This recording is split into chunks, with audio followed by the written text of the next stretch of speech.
likulli syai'in khilyah. Di setiap sesuatu itu punya perhiasan. Wa khilyatud dzunub, dan perhiasan hati adalah al-istighfar. Maka kalau hati sedang sakit, sedang gegana, gelisah, galau dan merana, maka kalau kita mau tenang, salah satu yang ditawarkan Rasulullah adalah memperbanyak membaca istighfar.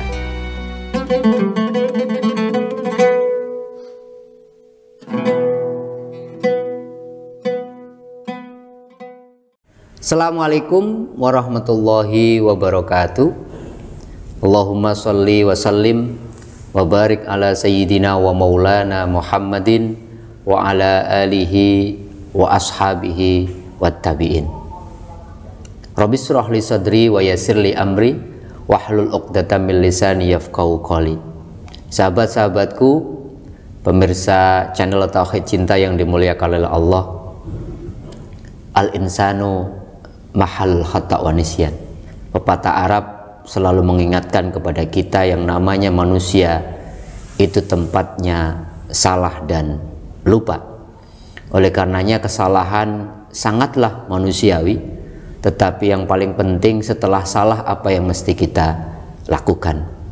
Bahkan Rasulullah mengatakan kullu bani adam khata'un wa khairu khata'in at-tawwabin. Setiap kita, anak-anak Adam, cucu-cucu Adam pernah berbuat kesalahan, dan sebaik-baik orang yang berbuat salah adalah yang segera rujuk, segera bertaubat kembali di jalan Allah.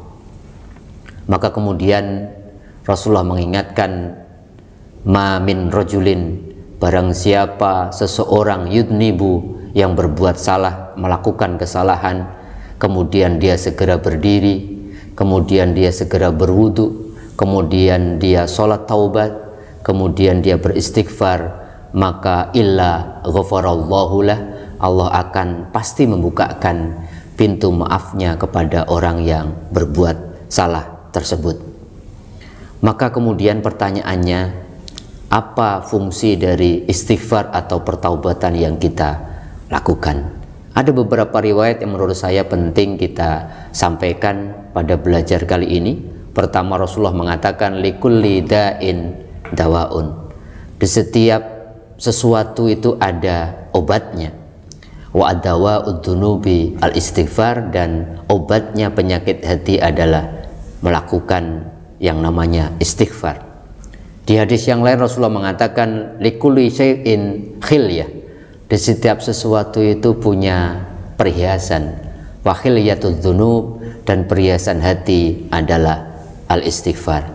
Maka kalau hati sedang sakit, sedang gegana, gelisah, galau dan merana, maka kalau kita mau tenang, salah satu yang ditawarkan Rasulullah adalah memperbanyak membaca istighfar. Maka Rasulullah dalam riwayat yang lain mengabarkan sebuah riwayat yang luar biasa dari Allah kalau kita membaca banyak istighfar. Rasulullah mengatakan, man aksara minal istighfar, barang siapa memperbanyak membaca istighfar, pertama, ja'alallahu min hammin farajan, kalau dia punya kegelisahan, punya problem, maka Allah berikan kepadanya kelapangan, kesabaran. Wa min kulli dhaiqin makhraja, dan segala kesempitannya, kesukarannya diberikan jalan keluar oleh Allah Subhanahu wa ta'ala. Dan yang menarik, hadis itu diakhiri dengan sebuah kalimat, warzaqahu min haitsu la yahtasib, Allah akan berikan rezeki bagi banyak orang yang membaca istighfar dari arah yang tidak disangka-sangka. Oleh karenanya jangan heran Rasulullah dalam banyak riwayat Muslim mengatakan Rasulullah beristighfar 70 kali dalam sehari. Bahkan Rasulullah dalam riwayat Bukhari mengatakan, innahu la'unu ala qalbi, kalau hatiku lagi galau, kata Rasulullah, hatiku lagi malas, saya segera beristighfar minimal 100 kali dalam satu hari. Bayangkan Rasulullah saja 70 atau 100 kali, mungkin kita membutuhkan istighfar lebih banyak lagi ketika kegalauan, kesempitan, kesukaran menimpa kehidupan kita. Sahabat-sahabatku, pemirsa channel Tauhid Cinta yang dimuliakan oleh Allah, mari kita jangan berkecil hati kalau kita pernah melakukan kesalahan, karena Allah selalu membuka tangannya lebar-lebar, membuka pintu taubat kepada kita, pengampunan kepada kita lebar-lebar. Rasulullah mengatakan Allah selalu membuka tangannya di siang hari untuk menerima taubat yang diungkapkan atau yang diajukan hambanya yang melakukan kesalahan di malam hari.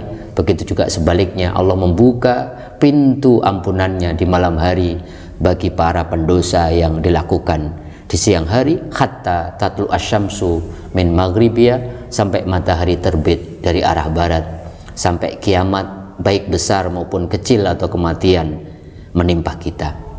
Saking luar biasanya energi positif dari istighfar ini, bahkan Umar bin Abdul Aziz, seorang khalifah Bani Umayyah, pernah mengirimkan surat resmi kepada seluruh gubernur di bawah kekhalifahannya. Beliau menulis surat, mari kita akhiri Ramadan tahun ini dengan banyak membaca istighfar dan mengeluarkan zakat mal dan zakat fitrah kita sebagai bentuk penghapus boleh jadi selama puasa sebulan banyak kekhilafan, banyak kekurangan. Zakat bisa menutupi kekurangan dan istighfar juga bisa menutupi kekurangan-kekurangan kita dalam mengisi Ramadan selama sebulan penuh. Maka kita akhiri dengan membaca istighfar dan mengeluarkan zakat. Bahkan di surat itu begitu rinci, Umar bin Abdul Aziz menulis kira-kira mari kita ucapkan seperti yang diucapkan oleh ayahanda kita semua, Nabi Adam alaihissalam, Rabbana dzulamna anfusana wa illam taghfir lana wa tarhamna lanakunanna minal khasirin. Surat Al-A'raf ayat 23. Mari kita ucapkan seperti Nabi Nuh mengucapkan wa illa taghfirli wa tarhamni akum minal khasirin. Surat Hud ayat 47. Mari kita membaca kata Umar bin Abdul Aziz seperti dibaca Nabiullah Ibrahim, walladzi atma'u ayaghfirali khati'ati yaumaddin. Bahkan sampai surat itu mengatakan mari ucapkan seperti yang diucapkan Nabi Yunus, yaitu la ilaha illa anta subhanaka inni kuntu minadz zalimin. Itulah beberapa cara beristighfar yang diabadikan dalam Al-Quran yang telah dilakukan oleh para nabi dan rasul, yang ternyata mereka juga tidak luput dari kesalahan.